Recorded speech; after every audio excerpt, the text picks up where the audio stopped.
આવી તો ચણન ઝાડ ઉપર ના ચડાવ, ચડી જશે ઉપર. જો ચડી ગઈ, જો ચડી ગઈ. આજે મારા ઘરે છે ને ઇવનિંગમાં સંતોની પધરામણી છે. તો સંતો આવી ચૂક્યા છે મારા ઘરે, પધરામણી થાય છે. જય સ્વામિનારાયણ, જય સ્વામિનારાયણ.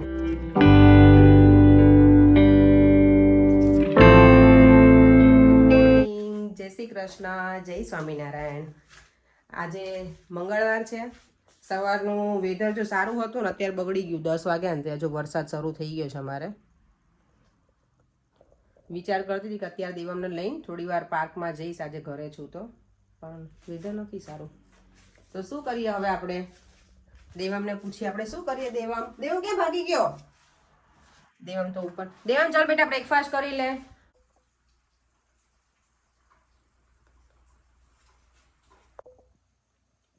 જય સ્વામિનારાયણ. દેવાંગ જો બધું અરેન્જ કરે છે એની વસ્તુ. ગુડ બોય બેટા, થેન્ક યુ દેવાંગ. બધું ક્લીન કરી નાખજે, ના જોતું હોય નહીં. ઓકે, હવે મેં મમ્મા એક દિવસ કર્યું હતું પણ હજી તારું બાકી થોડું ઘણું નીકળવાનું બેટા. ઓકે,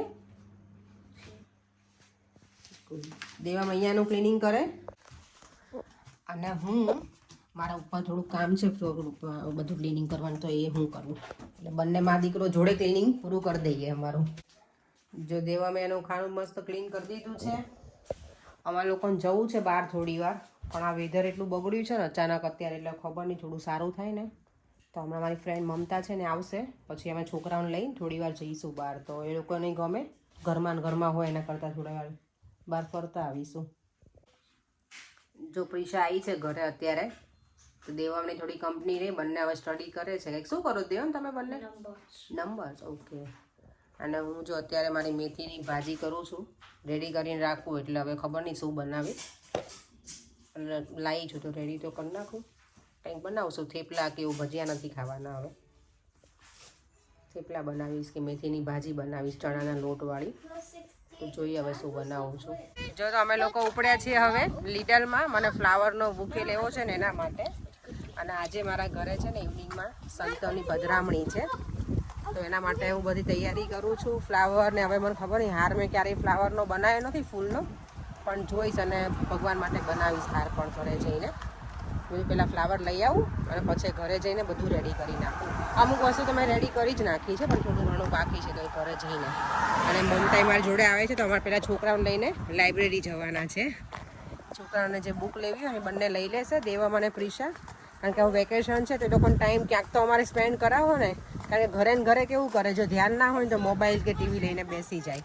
પેલું બુક્સ લઈ આવે તો નવી નવી બુક્સ હોય તો દેવમને રીડિંગનો શોખ છે અને પ્રિશાને પણ, તો એ લોકો રીડ કરશે. રાઈટ દેવમ? ટીવી ઓછું જોઈશ ને? આજે મને મોર્નિંગમાં દેવમ શું કહેતો હતો કે મમ્મા હું એવરી ડે 10 મિનિટ્સ વોચ કરીશ. એની જગ્યાએ already half an hour watch કરી લીધું. No, I didn't. Yes, you did. I said tomorrow start her. Okay, let's see now from tomorrow. જો છોકરાઓને લઈને લાઇબ્રેરીમાં આવ્યા છીએ ને, તો દેવામ તો હવે ફાઇન કરતો હશે એની બુક્સ.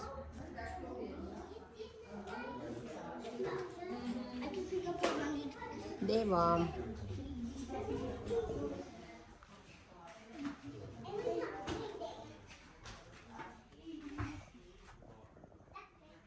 કઈ લેવાની બેટા તારે આજે?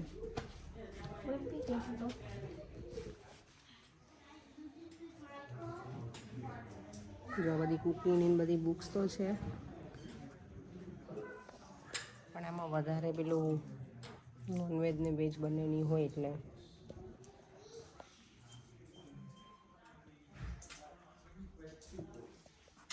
વાવ, આજે આખું પેપરથી બનાવેલું છે. નાઈસ છે. કેટલું ક્રિએટિવ કર્યું છે આને. દેમ કઈ લીધી તે? વિમ્પી ખીર. No brainer. ઓકે, સારું. ચલો હવે જઈએ લીડલમાં. જો આ લાઇબ્રેરી પણ અમારા ઘરથી એકદમ નજીક છે. જો અમે લંચ કરી લીધું અને હવે વોટરમેલન ટાઈમ છે. ઠંડુ ઠંડુ મજા આવે છે ને પ્રિશા? હે ને? આ જો બધે એટલે બંને એટલા બધા ભણેશ્રી છે ને છોકરાઓ અમારા, કે વોટરમેલન ખાતા ખાતા બુક પણ રીડ કરે જ નહીં. જો તો દેવા અને પ્રિશા બંને હેલ્પ કરે છે મને ફ્લાવર લેવામાં. આખું બેટા લઈશ કે કેવી રીતે લઈશું? ઓકે, બી કેરફુલ યાર. પણ થોડી હેલ્પ કરીશ છોકરાઓને બંનેને. પણ હું છે ને આગળનું અમારું ડ્રાઈવે થોડું ક્લીન કરું છું ને, એટલે જો કેટલું ગંદુ છે. આ બધું લેવું છે એટલે એ પહેલાં હું ક્લીન કરી લઉં પછી લોકોને હેલ્પ કરીશ. લુક એટ ધ બી. મોટો વાળો છે. મોટા વાળું છે. ફ્લાય અવે. કેટલા સરસ ફ્લાવર લાગે છે ભાઈ. I know when you are like, you don't have the lock, yeah? No. That's the main problem. I'm taking, yeah, dear, is okay. Looks like there was a key, but who knows? Where is the key? Is it okay? Yeah, I'm taking. Yeah, take as much as you want, don't worry. Thank you. જો flower હું લઉં છું. અમારા ઘરે સંતોની પધરામણી છે ને, તો એમના માટે બધું કરવાનું છે ડેકોરેશન, મહારાજની પધરામણી માટે. જો તો હું છે ને મહારાજ માટે હાર બનાવું છું ફૂલનો. પહેલી વખત આવી રીતે હું કરું છું કામ. દેવમે પણ જો એક માળા બનાવી ભગવાન માટે બનાવી રહ્યો છે. વાવ દેવમ, વેલ ડન બેટા. Thank you. તે તો ક્યારેય નથી કર્યું, મેં મમ્માએ નથી કર્યું, તો તે તો ક્યાંથી કર્યું હોય? તો તે સરસ કર્યું બેટા. Thank you. અને મેં જો ભગવાનની માળા આ રીતની બનાવી દીધી છે. દેવામે સરસ બનાવે છે. દેવામ, વેલ ડન બેટા. Thank you. ઓકે, સારું તું કર, એટલું ફિનિશ કરી દેવું ને બેટા. આ ફ્લાવરનો બુકે છે ને એને અલગ અલગ પેલા કરી થોડાક ફોઇલમાં વીંટી અને પછી સંત માટે અમે અલગ રાખીશું એને પણ. જો તો હવે બધી તૈયારી થઈ ગઈ છે. આ બે ફ્લાવરનો બુકે છે, આમાં જળ છે, આ ભગવાનનો બાજોટ છે મહારાજ માટે, પ્રસાદી છે, આ હાર છે અને આરતીની થાળી. જો તો ભગવાન માટે એક માળા મેં બનાવી છે અને એક માળા દેવમે બનાવી છે. તો બધું રેડી હવે. જો તો અત્યારે છે ને 5 વાગ્યા છે, 5 ને 5 જેવું થયું છે. 5:30ની સંતોની પધરામણી છે એટલે મારે ઘરમાં નથી રહેવાનું, કારણ કે જ્યારે સંતો આવે ને ત્યારે લેડીઝને કોઈને ઘરમાં ના રહેવાનું હોય. એટલે હું મારી ફ્રેન્ડના ઘરે, મમતાના ઘરે જતી રહીશ. અને પર્યંક, દેવમ અને મમતાના હસબન્ડ એ લોકો છે અહીંયા ઘરે, તો એ બધું કરશે ભગવાનની પૂજા ને બધું. જો તો 5:15 થવા આવ્યા છે એટલે હું હવે મમતાના ઘરે જાઉં છું, કારણ કે 5:30 આવે છે ને સંતો એટલે. પ્રિશા પણ મારી જોડે જ છે. પ્રિશા, તને રહેવું તું બેટા ઘરે? નહોતું રહેવું? ઓકે. જો તો સંતો આવી ચૂક્યા છે મારા ઘરે, પધરામણી થાય છે. જય સ્વામિનારાયણ, જય સ્વામિનારાયણ, જય સ્વામિનારાયણ, જય સ્વામિનારાયણ.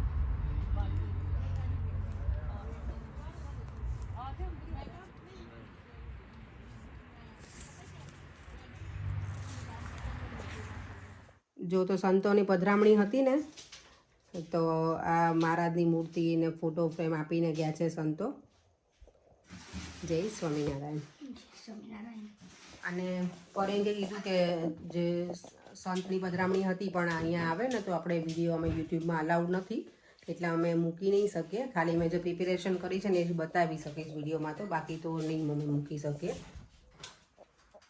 જો તો અમારું આજનું ડિનર છે રીંગણનું શાક, રોટલો, સલાડ અને ખાટી મીઠી છાશ. બહુ ભૂખ લાગી છે, જમી લો જમી લો. દેવમ, તને શું છે બોલો? દેવમને નહીં ખાવું, અહીંયા એક બાજુ વધારે ભૂખ લાગી છે, મને ખાવું જ છે દેવમ. સંતો આયા તો કેવી પોઝિટિવ વાઇબ્સ આવે ને ઘરમાં. ગમે હે ને. મેં છે ને આજે આપણે ઇન્ડિયામાં કપડાં સૂકવે ને એવી રીતે સૂકવ્યા છે. જો બધા કપડાં આજે સરસ સુકાઈ ગયા ફટાફટ. બપોર થોડું ગરમી જેવું હતું ને તો મેં કીધું લાવ આજ મશીન છે કરી નાખ્યું છે ને તો બહાર જ સૂકવું. સરસ સુકાઈ ગયા છે. હવે લઈ લઉં કપડાં. અત્યારે જો કોમેન્ટ વાંચવા માટે અપેક્ષા લોકેશન શોધે છે કે રોજ એકની એક જગ્યાએ બેસું સોફા ઉપર, એના કરતાં કંઈક અલગ કિચનમાં બેસીએ. હા, તો કિચનમાં બેસીને કોમેન્ટ વાંચો. જો કેવું મસ્ત બનાવ્યું હતું સંતો આવ્યા ત્યારે. સરસ છે ને. બીજું કઈ ગયું પડે? બીજું દિનેશ લઈ ગયો. ઓ એવું છે. ઓકે. આ જો આમાંથી આ લઈ આપી હતી ને ફ્લાવરનો આખો બુકે, એમાંથી મેં આટલું રેડી કર્યું હતું. અહીંયા જ રાખવાનું ટેબલ ઉપર. હા, એ તો 10-12 દિવસ સારું છે એટલે. તો હવે આજની કોમેન્ટ રીડ કરી લઉં. આજની પહેલી કમેન્ટ છે, એમનું નામ નથી, એન ઉપરથી છે અને યુઝર આઈડી છે એમનું. તો એમની કમેન્ટ છે, હેલો અપેક્ષા, તમારી દાબેલી જોઈને મોંમાં પાણી આવી ગયું, મસ્ત બનાવી. મારો સન પણ બંસી દાબેલી ખાય છે, એ કિંગ્સબરીમાં રહે છે. તમે વ્લોગમાં જે ક્વાઇટ બોલો છો મને જોવાની બહુ મજા આવે છે. Thank you so much. I wish કે પરેન કે આવું મને કહે ક્યારેક. તમે બધા તો કોમેન્ટ સરસ જ કરો છો મારા માટે. પરેન ક્યારેક તમે તો કહેતા હોય કે તું સરસ શાંતિથી બોલે છે એવું. એ તો મને જ ખબર તું કેટલું શાંતિથી બોલે છે. ઓકે, જો બધા વ્યુઅર્સ કહે છે એટલે તમે એકલા રોંગ છો તો પછી. બહુ જોરદાર બોલે છે. ખતરનાક બોલે એમ તો મજાક નહીં સિરિયસલી કહું છું. એવું છે એટલું બહુ જબરી છે. લાયર. બીજી કમેન્ટ છે રોહિત કુમાર પટેલ 2324. એમની કમેન્ટ છે યુકેના વ્લોગ જોઈને મને એક જ પ્રોબ્લેમ થાય છે. તમે વેજીટેબલ બતાવો છો ને એમાં મરચાં જોઉં એટલે મારું માઇન્ડ બે દિવસ સુધી હેંગ થઈ જાય છે. Oh my God. મરચાં તો પરેને એટલા ભાવે છે. હું એટલી બધી ક્રેઝી નથી મરચાંની. અને એમનું છે કે અહીં દુબઈમાં એક કાઠિયાવાડી મરચાં મળતા નથી. મને જોઈને જીવ બળે છે કે કેમ કે મને એ બહુ ભાવે છે. Oh my God. સારું, તો હવે અમે શું કરીશું, અમે જ્યારે આવીશું દુબઈની ટ્રીપ કરીશું ને ત્યાં તમારા માટે કિલો મરચાં લેતા આવશું. બસ તમે એન્જોય કરજો ત્યાં. તમારું પ્લાન છે દુબઈ આવવાનું? હા, દુબઈ અમે આવીશું ત્યારે ઇન્ડિયા જઈશું ને ત્યારે દુબઈ થઈને જ જવાનું પ્લાન છે એક વીક. તો મળીશું આપણે 100%. અને મરચાં લઈને જવાનું લાવું છે. છે મરચા? હા, મરચાં તો લઈ જઈ શકે. અમે ચોક્કસ તમારા માટે લઈને આવશું રોહિતભાઈ. આપણે તરકીથી લાવ્યા હતા મરચા? ઇજિપ્તથી લાવ્યા હતા લાંબા લાંબા મરચા. લઈને જવાય એવું અમે ઇજિપ્ત ગયા હતા ને ત્યારે મરચા લઈને આવ્યા હતા. અને હવે ઓકે, દર્શના રાવલ 7034. એમની કમેન્ટ છે Apeksha you are very family oriented, very good mom, loving wife, supportive, cooperative બહુરાની, very respectful to in-laws and everyone with family and friends, and a hard-working mature person. So proud of you. God bless you and your family. Thank you very much. ખરેખર બહુ nice comment કરી છે કે તમે એટલું બધું સરસ રીતે શું કહેવાય, મને મારી પાસે શબ્દો નથી કે તમને કેવી રીતે મને થેન્ક યુ કેવું તમને. આવી રીતે ચણાના ઝાડ ઉપર ના ચડાવો, ચડી જશે ઉપર. જો ચડી ગઈ, જો ચડી ગઈ. જોવે તો જ મને કહેતા હોય ને. થેન્ક યુ સો મચ દર્શનાબેન, તમને ખરેખર નાઇસ કમેન્ટ કરી છે બરે એમણે. અને હવે લાસ્ટ કમેન્ટ રીડ કરું છે એ છે વિભા શાહ 2195. એમનું આઈડી છે. એમની કમેન્ટ છે please start chanting of some shlokas every day with Devam. Okay, અમે એમ તો એ ક્યારેક બોલે છે પણ અમે એને કહીશું વિડીયોમાં કે ટ્રાય કરીશું અમે કે એને બોલાવવાનું. વિડીયોમાં નહીં, એમણે એવું કીધું કે રોજ તમે એની સાથે શ્લોક બોલો, ચેન્ટ કરો. એ તો કરે જ છે ના, એ તો એવરીડે કરે છે દેવમ. મોર્નિંગમાં તો 3-4 શ્લોક એવરીડે ચેન્ટ કરે જ તે. સવારમાં જાગે પછી માળા કરે ત્યારે પણ ના, પણ એમનું કહેવાનું એવું છે કે વિડીયોમાં દેવમ કરે. અચ્છા, વિડીયોમાં. તો તમે ક્લેરિફિકેશન આપજો કે તમને વિડીયોમાં જોવો છે દેવમને ચેન્ટિંગ કરતો, એ ઘરે તો કરે જ છે. Please start chanting of some shlokas everyday with him. હા, તો એવરીડે ની સાથે બોલવાનું એટલે ઘરે તો વિડીયોમાં હું ખબર બોલું નહીં. છું. હા, દેવમ સાથે અમે ઘરે તો હું એવરીડે બોલું જ છું અને એને ઘણા બધા શ્લોક આવડે પણ છે. અને એ એકચ્યુઅલી છે ને શ્લોકાના ક્લાસ અટેન્ડ કરે છે એવરી સન્ડેના, એટલે એને આટલા બધા આવડે છે. અને ઘણી વખત અમે મોર્નિંગમાં અમારા ઘરમાં પણ ચાલતા જો શ્લોક ને એવું, તો એને એવી રીતે આવડી ગયું છે. જો એલેક્સા દેખાય, એલેક્સામાં રોજ ચાલતા હોય નહીં, એટલે એને દેવમને આવડે છે ઘણા બધા શ્લોક. એને હનુમાન ચાલીસા પણ દેવમને આખી આવડે છે. એટલે એના પ્રોનાઉન્સેશન જે હોય ને પ્રોનાઉન્સ એ આપણી જેમ પ્રોપર ના હોય, પણ એનું જે શું કે રિધમ હોય ને એ પ્રોપર રીતે કરી શકે છે. તો એક વખત હું એને કહીશ કે હનુમાન ચાલીસા બોલે. જો બોલશે ને તો હું મૂકીશું ચોક્કસ વિડીયોમાં. તો થેન્ક યુ સો મચ વિભા શાહ. ચાલો, તો હવે જો આ વિડીયોનો એન્ડ પણ અહીંયા જ કરું છું. જો તમને આ વિડીયો ગમ્યો હોય તો like, share and subscribe. See you, take care, bye, જય શ્રી કૃષ્ણ, જય સ્વામિનારાયણ.